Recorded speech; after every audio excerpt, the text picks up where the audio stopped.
Under a bruised violet sky, the train station at the edge of the prairie waited in silence. The wind sighed across the platform, lifting the dust into slow spirals that glimmered in the dying light. A lone lantern flickered above the door, its flame bending with every gust, and beneath it stood a young woman, barefoot, trembling, her thin shawl clutched close. Her name was Alara Whitefeather, 20 years old, orphaned since childhood, carrying nothing but a worn satchel and the faint scent of cedar in her hair. Her eyes, dark as storm clouds, searched the horizon as if she were expecting mercy to ride in from the west. It was then that she saw him, a tall man dismounting a bay horse, dust clinging to his long coat. His face was drawn, quiet, shadowed by a wide-brimmed hat. The way he moved spoke of years lived with ghosts. Silas Boone, 30, widower, a man the plains had nearly swallowed whole. His wife had died 2 winters ago, and ever since, his days had passed like dry wind through the same dead grass. He came to the station for supplies, not salvation. But something in the way Alara watched the storm made him pause. Her voice broke the stillness. "I need shelter. Please, take me with you." Her words were soft, yet heavy with a lifetime of unsaid things. For a moment, the only sound was the sigh of the wind against the wooden slats. Silas studied her, noting the exhaustion behind her composure, the quiet dignity that hadn't yet been taken from her. He could have said no. A stranger, a burden, a whisper of scandal waiting to happen. But he saw the desperation behind her plea, and the part of him that had once known loneliness couldn't turn away. Without a word, he nodded. "Mount up," he said, his voice rough with disuse. As the thunder rolled closer, Alara climbed onto the horse behind him. She kept her hands hovering above his coat at first, as if afraid to touch, but when lightning split the sky, she gripped him tightly. They rode through the storm in silence, the world a blur of rain and wind. The road stretched endlessly before them, and though neither spoke, both felt something shifting, something fragile and uncertain, like a seed pressed into earth before the frost. When they reached Silas's cabin, the rain had become a curtain of silver. The house was small, built from rough pine logs that gleamed wet under the lantern he lit by the door. Inside, the air smelled of smoke and solitude. Alara hesitated at the threshold, dripping onto the floorboards. He gestured toward the fire. "Sit. Warm yourself." His tone was gentle, but cautious, as though speaking too kindly might invite pain back into his home. She obeyed, kneeling near the hearth, her wet hair falling in dark waves down her back. The firelight caught on her features, tired but unbroken. He watched her from the table, the way one might study the first star after a long night of rain. For a long time neither spoke. The rain tapped on the roof, steady as a heartbeat. Alara finally said, "I've nowhere else to go." Her voice was small but steady. "Then this is as good a place as any," Silas replied. The moment settled between them, 2 souls who had lost everything, now sharing the same fragile roof.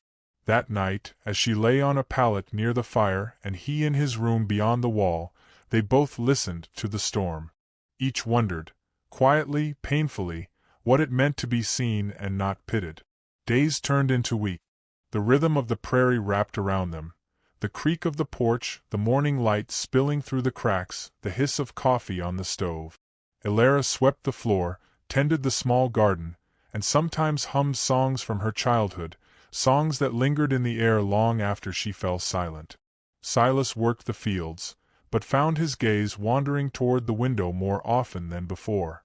Slowly, wordless understanding began to grow between them, a look shared over the table, a hand steadying the other's as they passed tools, a quiet smile at dusk.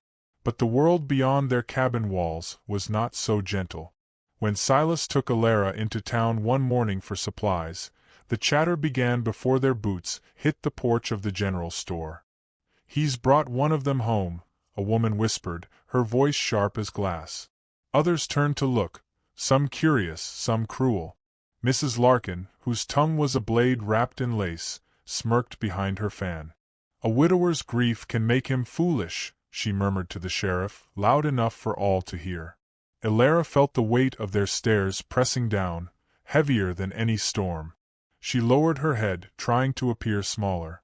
Silas stood beside her, his jaw tight. Inside the store, the shopkeeper's smile faltered. When Elara laid down her coins for a loaf of bread, he pushed them back. "We don't take that kind of trade," he said under his breath. Silas stepped forward, his shadow falling over the counter. "Then you'll take mine." He placed silver on the wood, his voice low but steady. The man hesitated, then slid the bread across the counter. But when they left, the air was thick with murmurs. Elara said nothing on the ride home, her silence deeper than any words could be. That night, she sat by the window long after Silas had gone to bed. The reflection staring back at her seemed like a stranger, someone the world had already decided the story for. The next day, the whispers had grown into open scorn. Someone had painted words on Silas's fence, ugly, cruel, meant to wound. He scrubbed them away, hands raw, refusing to meet her eyes. Elara watched him from the doorway, her heart breaking in quiet, invisible ways. That evening, as he sat beside the fire, she reached for his hand. He startled slightly, then allowed it. Their fingers touched, rough and soft, unsure but sincere. "You belong here," he said, almost to convince himself. But in her chest, something fragile cracked. After he had fallen asleep, Elara rose. The rain had begun again, a soft patter at first, whispering of release. She wrote a note on a scrap of paper and left it near the fire. "You gave me warmth, but I don't wish to be your shame." She stepped outside into the rain, the cold biting through her dress. The prairie stretched before her like an ocean of darkness. She walked until her legs gave way, until the wind stole her breath, until she could no longer tell the difference between rain and tears. When Silas woke, the door was open, and the fire had burned low. The note trembled in the draft. Panic surged through him like lightning. He ran out into the storm, calling her name again and again. His voice tore through the rain, but the night gave no answer. Then, through the blur of water and wind, he saw a figure collapsed near the creek, her shawl clinging to the mud. He fell to his knees beside her. Her lips were blue, her skin cold. "Elara!" he cried, lifting her into his arms. The rain washed over them both as he carried her back toward the faint glow of the cabin. Inside, he laid her near the fire, hands shaking as he stripped away her soaked shawl and wrapped her in blankets. The flames sputtered, then caught, throwing warm light across the room. Silas brushed her wet hair from her face, whispering her name again and again, as if the sound itself might bring her back. He placed warm stones near her feet, rubbed her hands between his palms, breathed warmth into her fingers. Hours passed in silence but for the crackle of the fire. Finally, her eyelids fluttered. She whispered his name, soft, uncertain, but alive. He bowed his head, a tremor of relief passing through him. "You're home," he murmured. Outside, the rain slowed to a hush. Inside, the fire burned bright, steady as a promise. Silas stayed by her side through the night, watching the color return to her face. When dawn crept through the window, he knew what he must do. By mid-morning, the town gathered, drawn by curiosity. Silas walked through the muddy street with Elara's hand in his, her shawl freshly mended around her shoulders.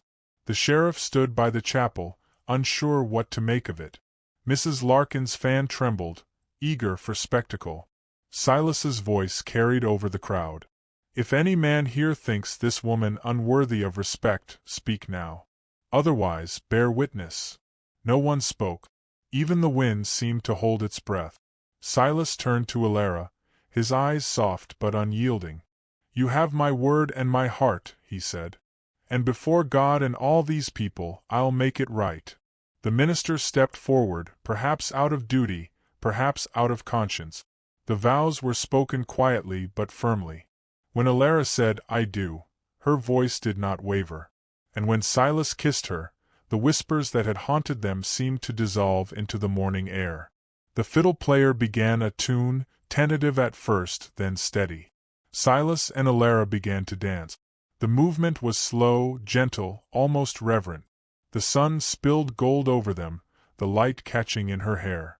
The townspeople watched, their faces softening, shame flickering where judgment once stood. For a heartbeat, the whole town felt what mercy looked like when it chose to stay. Years passed, as quietly as the wind that moves through tall grass. The cabin grew surrounded by wildflowers, their colors bright against the old wood. Children's laughter filled the porch, and the scent of bread baking drifted through the open window. Silas's hair turned silver, Alara's smile deepened into something timeless. Sometimes travelers came through and asked about the story. The orphan girl, the widower, the storm. Silas would only smile, resting his hand over hers. Love, he'd say, is just the courage to stay when the world tells you to go. And if you were to stand on that porch now, you'd feel it, the warmth in the air, the hush between wind and wildflowers. It lingers like a song half-remembered, tender and true.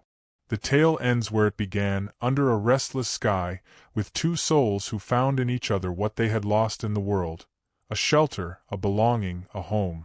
And somewhere beyond the horizon, an old voice whispers, almost to itself, even the loneliest roads can lead you there, if you're brave enough to follow.